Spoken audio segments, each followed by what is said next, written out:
po sa inyong lahat. Ngayon, ako po pala si Celia Jean Samberry. Ipakikilala ko sa inyo ang isang karaniwang halaman sa mga bakuran. Pero, may napakaraming gamit ang puno ng kamyas. At ito ang kamyas. Ang kamyas ay kilala rin sa tawag na iba sa ilang lugar. Ang siyentipikong pangalan nito ay Averrhoea belembi. Isa itong maliit na puno na karaniwang matatagpuan sa bakuran o likod bahay ng mga Pilipino. At ito ang kamyas. Atin itong titikman kung ito ba ay masarap.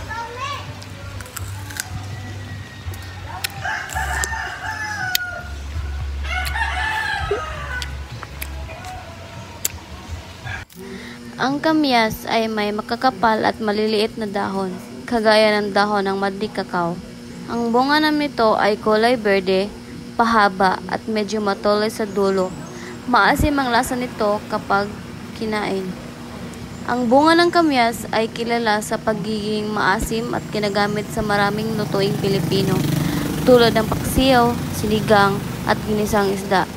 Ginagamit din ito bilang natural na panlinis sa mga kaldero at kasirola dahil sa talaga nitong asido.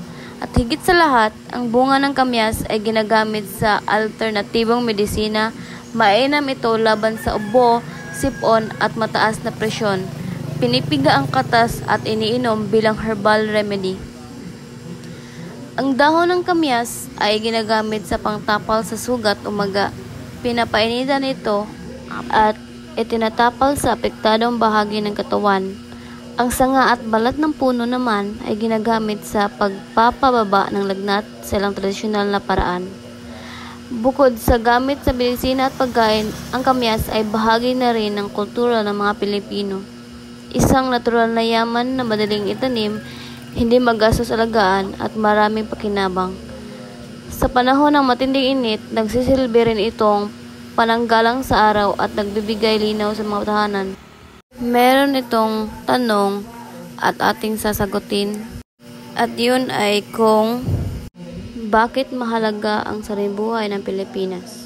Mahalaga ang saribuhay ng Pilipinas dahil dito nagmumula ang pagkain, gamot at kabuhayan ng maraming Pilipino. Ang ating mga hayop, halaman at likas na yaman ay nagbibigay proteksyon sa kalikasan. Tumutulong sa paglilinis ng hangin, pag-iwas sa baha, at pagpapanatili ng balanse sa kapaligiran. Kapag nawala ang mga ito, maaapektuhan ang ating pamumuhay, kalusugan, at kinabukasan.